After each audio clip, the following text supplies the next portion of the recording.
क्या गृहस्थ को भोजन कराने में दान कराने जैसा पुण्य लगता है या नहीं? तो लगता है। अगर वह गृहस्थ अष्टमूल गुणधारी है, यानी मद्य, मांस, मधु, 5 उदंबर फल का त्यागी है और सप्त व्यसन का भी त्यागी है, इसके साथ जो अभक्ष का भक्षण नहीं करता, देव शास्त्र गुरुओं की भक्ति में तत्पर रहता है, ऐसा जैन, ऐसा श्रावक ग्रंथों में जघन्य पात्र कहा गया।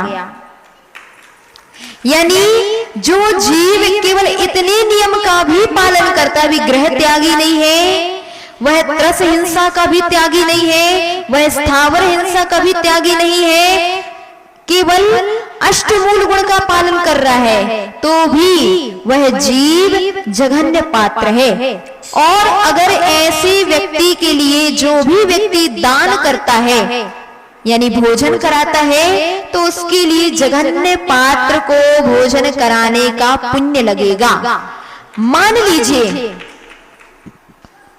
उस समय, जिस समय कि आप उस व्यक्ति को भोजन करा रहे थे और उसी समय आपकी आयु बंध का काल आ गया, तो आपके लिए जघन्य भोग भूमि का बंध होगा। ऐसा हमारे आगम ग्रंथों में उल्लिखित है। इसीलिए कभी आपके नगर में कोई श्रावक आ जाए, आपके नगर में साधु विराजमान है और उनके दर्शनार्थ कोई श्रावक आ जाए, अथवा आपके मंदिर के दर्शन करने मात्र के लिए ही कोई श्रावक दूर से आ जाए, तो आपका कर्तव्य है कि आप उसके लिए बड़े सा सम्मान भोजन कराने के लिए अपने घर लेकर के जाएं। क्योंकि जो व्यक्ति दूसरे के लिए भोजन कराता है, उसके लिए कभी भूखा नहीं रहना पड़ता। तो इस बात का ध्यान रखना चाहिए। कभी आपके नगर में श्रावक आए हुए हैं, श्रद्धालु हैं, और आप क्या करते हैं, उनके यहाँ भेज दो, उनके यहाँ भेज दो, उनके यहाँ भेज दो, हम व्यवस्था नहीं कर पाएंगे। तो इसका तात्पर्य कि आपने एक जघन्य पात्र का अनादर कर दिया, और इस प्रकार का अनादर करने से भी आपके लिए कर्म का आश्रय होगा। जैसे मध्यम पात्र आपके यहाँ आए, कोई छुल्ला केला का जाए, तो उनकी अभिनय करने से पाप लगेगा कि नहीं?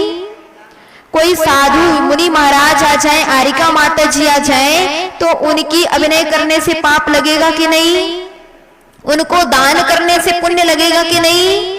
इसी प्रकार अगर किसी श्रावक के लिए भी आप अभिनय करते हैं तो पाप लगता है, और उसके लिए आप सम्मान पूर्वक 2 रोटी ही तो खाएगा, क्या करेगा, क्या लेके जाएगा? अगर सा सम्मान उसके लिए भी भोजन कराते हैं तो आपके लिए पुण्य का संचय अवश्य होता है। तो इस बात का अवश्य ध्यान रखना चाहिए। कभी आपके नगर में कोई आ जाए तो आप उन्हें ऐसा ना समझे भारभूत हैं, नहीं, वह भी उपहार स्वरूप है। क्यों? क्योंकि यह जीव भी सम्यक दर्शन से युक्त होने के साथ साथ श्रद्धालु है, और जो श्रद्धालु होता है वह आज नहीं तो कभी ना कभी भगवान तो बनेगा। और जब भगवान आत्मा है तो उसकी हम अभिनय कैसे कर सकते हैं? अतः इस बात का अवश्य ध्यान रखना चाहिए। इस प्रकार